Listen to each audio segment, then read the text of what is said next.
everyone. Okay, so I was supposed to make this video last week and I didn't. This is my how I study video that I talked about. Really quick, I'm just going to tell you a brief overview of what I've been doing this semester. It's a little tedious. It's a little different than what some people might be used to, but it's working. So if you don't have a good study method, if you do have a good study method, keep going, because once you find a solid study method, that is the key to success. But if you don't have a good study method and you're looking for something, maybe try this one. I hope it works for you. It really has worked for me. So let me just start from the beginning. What I generally do, I told you guys before in other videos, when my teacher is somebody that uses PowerPoints, which at this point all of my teachers this semester use PowerPoints, I print out the PowerPoints 3 to a page. When you print them out 3 to a page, you get 3 PowerPoints, and then you get the lines on the side that give you room for notes. So that's what I do. During my lecture, I take down notes, and after I get all the after I get all the the PowerPoints for the test, for the chapters on the test, I come home and I get organized. So I start with my first chapter that I'm going to work on. In this case, we're going to talk about wound care. That one was the most extensive chapter on my last test. The last test we did in fundamentals was on wound care, patient education, communication, the healthcare delivery system, which is like Medicare, Medicaid, DRGs, things like that, and HIPAA. So, and one more. Hold on. There was another one. Patient education, communication. That's weird. I don't remember. Hope the study method actually works, because I don't even remember the other chapter. Anyway, okay, so let's just talk about wound care. So I get all the PowerPoints together of the notes I've taken over the past few weeks that are going to be on the test. I then turn each chapter into an outline. I have topics, and I don't type up my outlines anymore. I used to type up my outlines, but I found that it's so easy to type and like totally not pay attention to what you're saying. Beep, beep, beep, beep. Just type, and be watching a TV show the whole time. I realized that it's just not worth it, because you're not really retaining things. When you actually have to write, with pen and paper, you really retain things a lot better because you're putting more thought into what you're doing. So for me, I don't know if everyone's like this, but for me, I needed to write it out. So I write out an outline. I do, bullet points, and I highlight my bullet point, or I'm sorry, not bullet points. I highlight my topic, and then underneath I'll write out whatever that topic is. So for instance, I know this is backwards, so I'll just tell you guys. It says stages of a pressure ulcer, stage 1, stage 2, stage 3, stage 4, right? So it's pretty long. It's almost a whole page of stages of a pressure ulcer. So I write out the outline for the entire chapter, and it's usually pretty long, 5 or 6 pages, depending on how extensive the chapter is. For instance, that one was 5 pages. No, actually, that one was 6 pages long. And then I do that for each chapter that's on the test. So now I've written my PowerPoint notes. I've written out an outline. Now I go through. I start with the first chapter again, wound care. I take a pad of paper. I draw a line down the center. I write topics and then 3 to 4 bullet points for each topic. So for instance, stages of a pressure ulcer, I have stage 1, stage 2, stage 3, stage 4, and I have a paragraph under each one. So instead of having a paragraph now, I will draw like 3 lines off of it, and I'll condense that paragraph into 3 or 4 bullet points. Very specific bullet points that will give me the overview of the situation. So stage 1, non-blanchable, redness, doesn't need a dressing, intact skin. There you go. That's a stage 1 pressure ulcer. 4 bullet points straight to the point. I do that for the entire chapter, right? There might be some things on there that now, this is the 3rd time I've written it.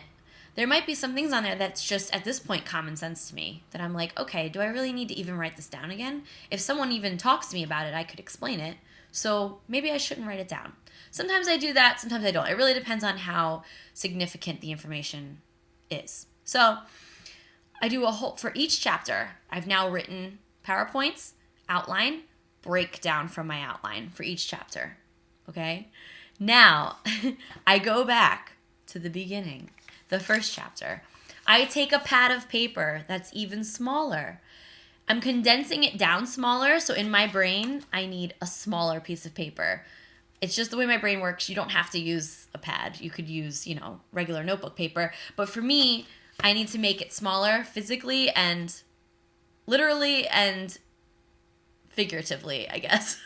So anyway, I do my bullet points again next to my topic. So topic, and then I'll do, this time I won't even do like full on bullet points. I will just like do keywords or trigger words to help me remember for each topic. Sometimes I'll write, the same thing I wrote in the first breakdown down if it's that important. But sometimes I'll just make it even smaller. And that's the goal. You're trying to condense this down as small as possible so that you can just read the, one or two trigger words and it'll bring back everything about that topic. So this is the, let's see, 1, 2, 3, 4th time I've written this. At this point, I've written it so much that I could tell you everything there is to know about it. I know it at this point, but I need to test myself. So I do that for every chapter. So now I have this notepad is, let's see, let me just show you how small I condensed it. So I condensed 5 chapters for fundamentals down to